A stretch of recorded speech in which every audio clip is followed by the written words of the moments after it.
Angkatan bersenjata Amerika Serikat menunjukkan pergerakan signifikan ke arah Timur Tengah di saat perang Iran dan Israel masih panas-panasnya. Sejumlah jet tempur hingga kapal induk Amerika Serikat terpantau melakukan perjalanan ke arah Timur Tengah. Gerak-gerik tak biasa itu terjadi di tengah kekhawatiran keterlibatan militer Amerika Serikat dalam perang Iran dan Israel. Presiden Donald Trump memang tak memberikan sinyal tegas atas kemungkinan keterlibatan militer Amerika Serikat dalam perang Iran dan Israel.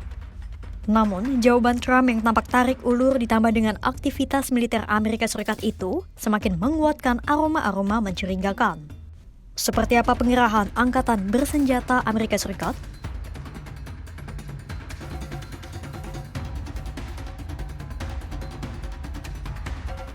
Pengerahan aset militer Amerika Serikat mulai terpantau sejak Senin 16 Juni 2025. Saat itu, 31 pesawat tanker dilaporkan meninggalkan Amerika Serikat dan terbang menuju Timur Tengah.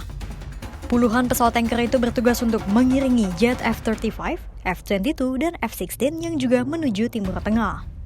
Sejumlah pesawat tempur itu dikerahkan Amerika Serikat ke pangkalan udara di dekat Iran. Kemudian pada Kamis 19 Juni 2025, Amerika Serikat juga telah mengerahkan sejumlah aset militernya ke pangkalan Diego Garcia. Adapun pangkalan milik Inggris itu terletak 4.000 km di tenggara Iran dan terletak di tengah Samudra Hindia. Dari citra satelit, tampak ada 3 pesawat pengebom B-52, pesawat tanker KC-135, dan 1 pesawat angkut C-5M. Semuanya alutsista milik Amerika Serikat. Pesawat angkut C-5M itu juga terpantau bolak-balik ke pangkalan udara Pangeran Sultan di Arab Saudi bersama pesawat C-17. Lalu pada Jumat 20 Juni 2025, 8 pesawat tanker Amerika Serikat kembali terekam meninggalkan pangkalan dekat Sacramento di California. Pesawat-pesawat itu terbang dalam 2 gelombang menuju barat daya. Sebuah pesawat kargo Boeing 747 yang datang dari Amerika Serikat juga telah tiba di Bandara Ben Gurion, Israel untuk menurunkan sejumlah kotak.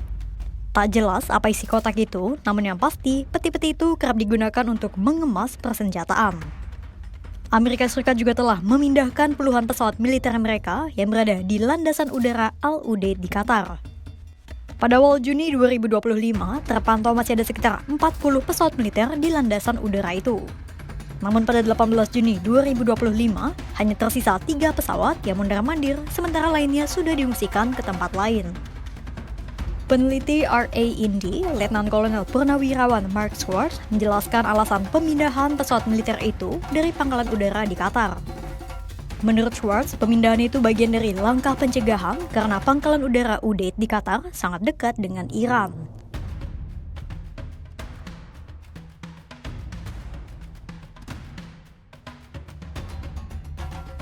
Selain alutsista Angkatan Udara, sejumlah aset militer milik Angkatan Laut Amerika Serikat juga terpantau melakukan pergerakan. Amerika Serikat dilaporkan telah mengerahkan 2 armada laut.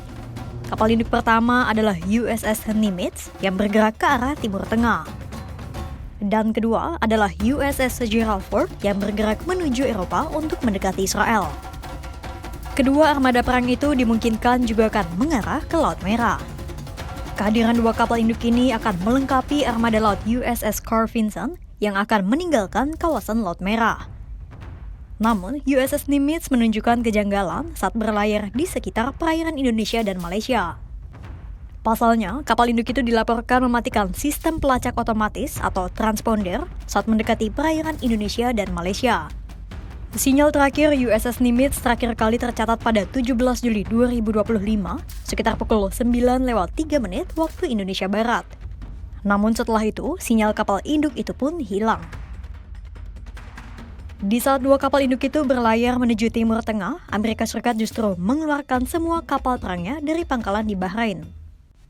Pemindahan itu dilakukan sebagai tindakan preventif atas kemungkinan penutupan Selat Hormuz oleh Iran. Pasalnya, jika Selat Hormuz ditutup, Amerika Serikat tidak akan bisa mengeluarkan atau memasukkan kapal perangnya dari dan ke Teluk Persia. Karena Selat Hormuz adalah satu-satunya akses untuk keluar dan masuk ke Teluk Persia.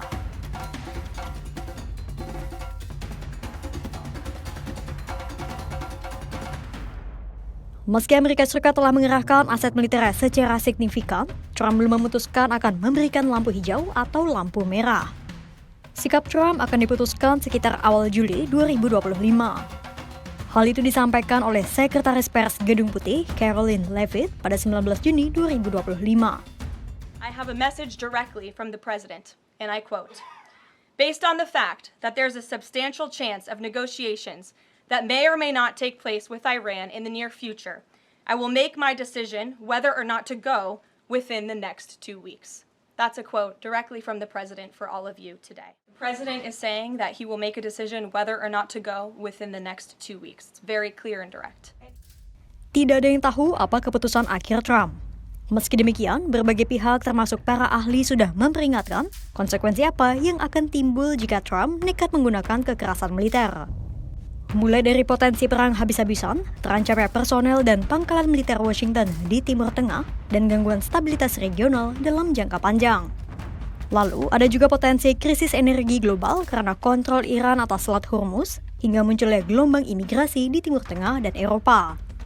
Itulah mengapa para pakar ahli dan pejabat Iran pun telah berulang kali memperingatkan dan mewanti-wanti Trump agar tidak bermain api dengan Iran. Yang terbaru adalah peringatan dari Wakil Menteri Luar Negeri Iran, Said Khatibzadeh. Pada Jumat 20 Juni 2025, Said menyatakan bahwa keterlibatan Amerika Serikat akan menyebabkan neraka bagi seluruh kawasan Timur Tengah. Bergabungnya Amerika Serikat hanya akan memperparah konflik dan melanjutkan kekejaman brutal yang dilakukan oleh Israel. Said memperingatkan konflik Iran-Israel bukanlah perang Amerika Serikat. Said mewanti-wanti Trump akan dikenal sebagai presiden yang memasuki perang yang tak seharusnya ia ikuti selamanya. Said pun menyatakan solusi terbaik untuk menyelesaikan konflik tetaplah jalur diplomasi. Meski demikian, ia menggarisbawahi upaya diplomasi apapun tak akan terjadi selama masih ada pertukaran bom dan rudal yang terjadi. Dan di saat yang sama, Iran juga tak akan menghentikan serangannya apabila Israel juga masih terus meluncurkan bom ke Teheran. Pasalnya, pembalasan yang dilakukan Iran didasarkan pada pembelaan diri sesuai pasal 51 Piagam PBB dan sah. Upaya diplomasi antara Iran dan Amerika Serikat itu pun sejatinya masih terus berjalan hingga akhirnya Israel meluncurkan serangan ke Teheran pada 13 Juni 2025. Sejak saat itulah upaya diplomasi antara Iran dan Amerika Serikat terhenti. Amerika Serikat diam-diam telah mengerahkan sejumlah aset militernya ke Timur Tengah. Tak ada yang tahu akal bulus apa yang tersimpan di balik pergerakan itu. Meski demikian, sejumlah pihak menduga dan khawatir bahwa manuver itu dilakukan untuk mempersiapkan campur tangan Amerika Serikat dalam perang Iran-Israel. Trump telah berkali-kali diperingatkan akan konsekuensi yang mungkin timbul apabila Amerika Serikat terlibat. Kira-kira rencana apa yang sedang dipersiapkan Donald Trump? Pantau terus perkembangannya hanya di kanal YouTube Kompas.com.